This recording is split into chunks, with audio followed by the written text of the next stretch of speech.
Hey, in this video today I'm going to compare the Meet the Parents trilogy with Ben Stiller to the Home Alone franchise. The funny thing about Home Alone is most people know the first and the second movie. A lot of people don't remember there's actually 6 Home Alone movies. Admittedly, 2 of them are direct to video, the fourth and fifth one specifically, meaning that they're ones not a lot of people actually talk about. A lot of people don't remember there were 2 direct to video Home Alone sequels.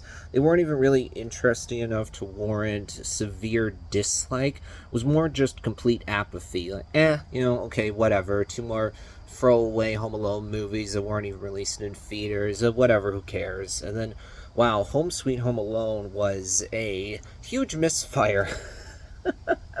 And we look at the highest Rotten Tomatoes score for each franchise. In the case of the Meet the Parents trilogy, that first movie, Meet the Parents, has the highest score of 85%.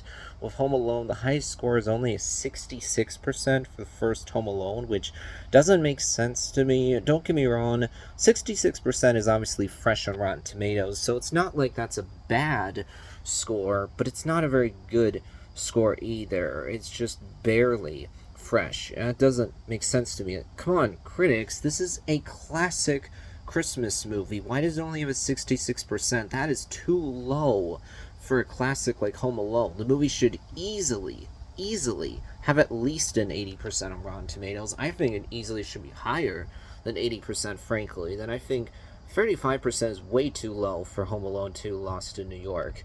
I mean, the main thing the critics like to complain about for that movie is how similar it is to the first film. And okay, they're not exactly wrong. There is a lot of similarities between Home Alone 2 and Home Alone 1.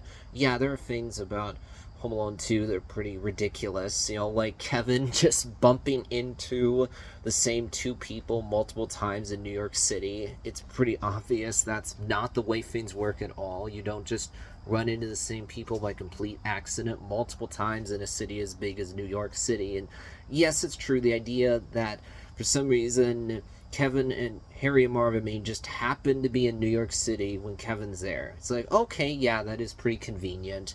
But I think that in this case, critics should fail to understand that, hey, just because a movie's a rehash of another movie, just because there are things here that are convenient or contrived, that doesn't make the movie bad. Home Alone 2, I think, it still succeeds in capturing the spirit of Home Alone. It still delivers what I want from one of these movies. The third act is a lot of fun. Macaulay Culkin still is engaging as Kevin McAllister. The other performances are good. As much as the story might be very similar to the first film, I think this is a formula that works, and so I think the story still works here. The visuals are good.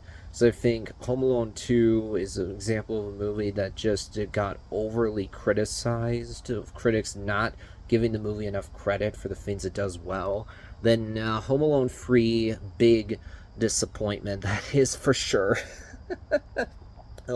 Me the Parents has a higher score, 85%, compared to the highest score for Home Alone, 66%. Then when you look at the lowest score for each franchise, in the case of Meet the Parents, the third movie, Little Fockers, has the lowest score of only 9%, whereas Home Sweet Home Alone has the lowest score for the Home Alone franchise, and it has a 15%. So Home Alone wins this round. Then when we look at average score, Meet the Parents only has an average of 44. Home Alone only has an average of 33.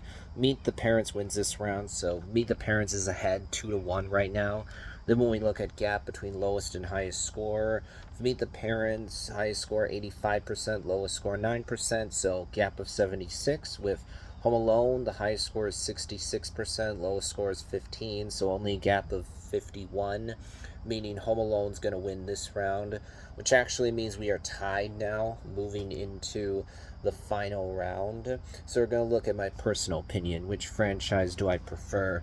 In the case of Meet the Parents trilogy, I really like that first Meet the Parents movie. It's very funny. Ben Stiller gives a good performance. I like the setup here. They have this guy who's going to get married to this girl, but that means he has to meet the parents, and it turns out that her dad, due to being in the CIA for a long time, doesn't trust easily, tends to be suspicious, and so because of that, and because of certain things that Ben Stiller's character says or does, there's tension between them until you get to the end of the movie. And I like Meet the Fockers. I like just switching it up, where she's actually meeting his family. We learn that Ben Stiller's character's family is, well, very different from his wife's family. And so the two families really aren't getting along until you get to the end. But then by the time you get to Little Fockers, it just feels like, really, we're doing this again, where just like before, because of situations that come up, Jack once again doesn't trust his son-in-law, and so he's suspicious of him again. It's like, how many times is this going to keep happening? This is just getting ridiculous. How many times are things going to happen that cause this dad to not trust his son-in-law? Now, in the case of Home Alone, his first two movies are classics, but then things really go downhill after that. I've not even seen any of the movies other than the first two. When you get to Home Sweet Home Alone, wow, I don't know what happened here. Somehow the studio and the filmmakers just fundamentally did not understand what people want from Home Alone.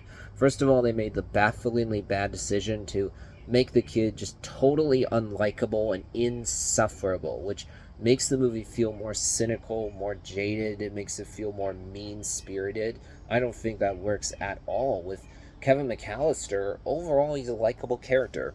Also, when you think back to Harry and Marv, well, you're not supposed to feel any kind of sympathy for them whatsoever. You're meant to see, yeah, you two are criminals, you're thieves, you're trying to rob this guy's place, so I don't feel bad for you. You're falling onto all these traps. You brought that on yourselves. You chose to try to rob this guy. But Home Sweet Home Alone, on the other hand, makes the bafflingly bad decision to actually make the robbers sympathetic, so you feel sorry for them. What this means is, you don't want to see them get tortured, you don't want to see them fall into all these traps, you don't want to see them suffer, so it's not fun anymore. Overall, I would have to choose Meet the Parents. There's more Home Alone movies, obviously. You have more movies in the Home Alone franchise that just don't work. Also, those first two movies are classics in a way that I don't think Meet the Parents is. So I'm gonna give the win to I'm gonna give the win to Meet the Parents here, because there's more movies that I like when compared to Home Alone. That'll be it for now.